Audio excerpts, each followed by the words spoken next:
दोस्तों अब रूस और यूक्रेन युद्ध में रूस के टैंक, मिसाइल, रॉकेट और लड़ाकू विमान लगातार राख में तब्दील हो रहे हैं, क्योंकि यूक्रेन की ओर से अमेरिका, तुर्की, ब्रिटेन और यूरोपियन यूनियन जैसे संघ यूक्रेन को कई खतरनाक और घातक हथियार मुहैया करवा रहे हैं। इसका नतीजा यह है कि रूस लगभग आधी दुनिया से अकेला ही सामना कर रहा है। रूस यूक्रेन के युद्ध को पूरे 10 महीने हो चुके हैं। ऐसे में यूक्रेन की तरह ही अब रूस की हालत खराब हो चुकी है। रूस से आर्थिक तौर पर उससे भारी तादाद में कच्चा तेल खरीद कर उसकी गिरती अर्थव्यवस्था को तो भारत ने संभाल लिया है, लेकिन अब उसके खत्म हो रहे हथियार उसकी परेशानियों को बढ़ा रहे हैं। ऐसे में रूस ने हाल ही में चीन के साथ एक डील की थी, जिसके तहत अब चीन के हथियार रातों रात हवाई मदद से रूस पहुंच रहे हैं। लेकिन बताया जा रहा है कि रूस अब भारत से भी हथियार मांगेगा, और यह हुआ भी। पुतिन ने भारत से युद्ध में मदद मांगी है। ऐसे में सवाल है कि आखिर भारत रूस को अपने किन हथियारों को रूसी सेना को सौंपेगा। भारत के कौन से हथियार यूक्रेन और उसके साथी के काल बनेंगे।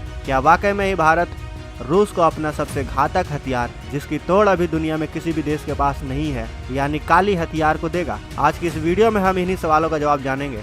वीडियो के आखिर तक बने रहें। दोस्तों, भारत ने जिस तरह से अपने दोस्त रूस की पूरी अर्थव्यवस्था को डूबने से बचाया है, और अब फिर रूस को भारत की मदद की जरूरत महसूस होने लगी है। जैसे ही रिपोर्ट में बताया गया था कि रूस भारत से मदद मांग सकता है, वैसे ही ठीक एक दिन बाद ही रूस ने भारत से मदद की गुहार लगा दी। जी हाँ दोस्तों, अगर इस रिपोर्ट की माने तो युद्धक सामग्री के साथ साथ रूस को भारत से कम 500 से ज्यादा हथियार चाहिए। पुतिन ने भारत से मदद मांगते हुए भारत को उन हथियारों की लिस्ट भेजी है जो उसके मुख्य सेक्टर से जुड़े हुए हैं। साथ ही इन हथियारों के अलावा रूस को कार, एयरक्राफ्ट और ट्रेन के पार्ट्स की जरूरत है। आपको बता दें कि अमेरिका सहित उसके करीबी देशों ने बाइडेन के कहने पर रूस पर कई तरह से प्रतिबंध लगाए हुए हैं, जिसकी वजह से उसकी हालत खास्ता हो चली है। और ऐसे में पुतिन के सामने अपने दोस्त की मदद लेने के अलावा दूसरा और कोई रास्ता नहीं बचा है। रूस यूक्रेन का युद्ध जो पिछले साल 24 फरवरी को शुरू हुआ था, उसकी वजह से अंतर्राष्ट्रीय स्तर पर रूस को कई कड़े प्रतिबंधों का सामना करना पड़ रहा है।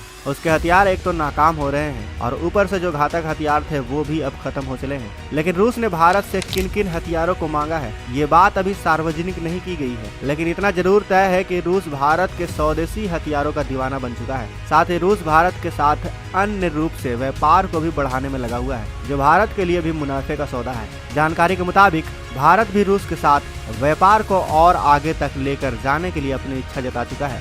दोस्तों, जहां पर पूरी दुनिया ने यूक्रेन से युद्ध के बाद रूस पर प्रतिबंध लगा दिए थे, तब भी भारत ने इससे अलग रास्ता अपनाया था। भारत ने अभी तक इस मामले में रूस के राष्ट्रपति व्लादिमीर पुतिन की आलोचना तक नहीं की है। प्रतिबंधों के बावजूद भारत रूस से तेल की खरीद जारी रखे हुए है। यहाँ तक कि विदेश मंत्री जयशंकर ने अपने यूरोप के दौरे पर कहा था कि द्विपक्षीय व्यापार करने के लिए भारत को रूस के साथ निर्यात बढ़ाने की जरूरत है। हालांकि दोस्तों, अगर भारत रूस की बात मानता है तो इसमें भारत के लिए बड़ा रिस्क है। रूस को हथियारों की मदद करने से हम पर भी प्रतिबंध लग सकते हैं, जो हाल ही में पुतिन ने भी अपने स्पीच में कहा था। पुतिन ने कहा था कि रूस को भारतीय हथियारों की मदद मिलना उसके लिए काफी संवेदनशील हो सकता है। दोस्तों, हम सभी को पता है कि रूस आज तक का भारत का सबसे अच्छा दोस्त और सबसे बड़ा हथियारों का सप्लायर है। साथ ही रूस भारत की दवाइयों का भी चौथा सबसे बड़ा बाजार है। तो ऐसे में सवाल है कि क्या भारत रूस को सही में हथियार देगा, और अगर देगा तो वो कौन से हथियार हो सकते हैं, आइए जानते हैं। दोस्तों, वैसे तो भारत के पास कई घातक हथियार है,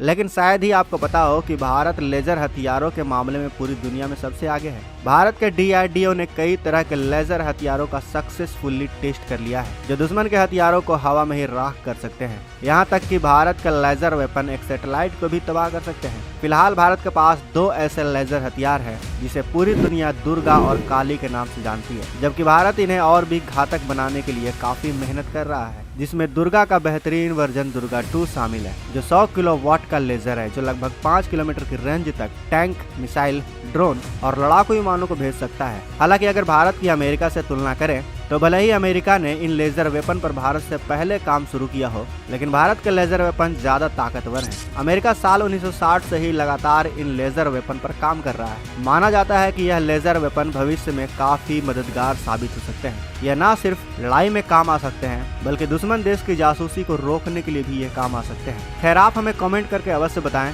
कि भारत को रूस की किस तरह से मदद करनी चाहिए। हमें अपने विचार कमेंट करके जरूर बताएं। साथ ही वीडियो अच्छी लगे तो वीडियो को लाइक करें और इस वीडियो को ज्यादा से ज्यादा शेयर करें। अगर आप हमारे चैनल पर नए हैं और आपने अभी तक इस चैनल को सब्सक्राइब नहीं किया है तो इस चैनल को सब्सक्राइब जरूर करें। साथ ही बगल में जो बेल आइकन का बटन है उस पर ऑल पर भी क्लिक कर लें ताकि हमारी आने वाली वीडियो को आप मिस ना कर सकें। मिलते हैं अगले वीडियो में। जय हिंद।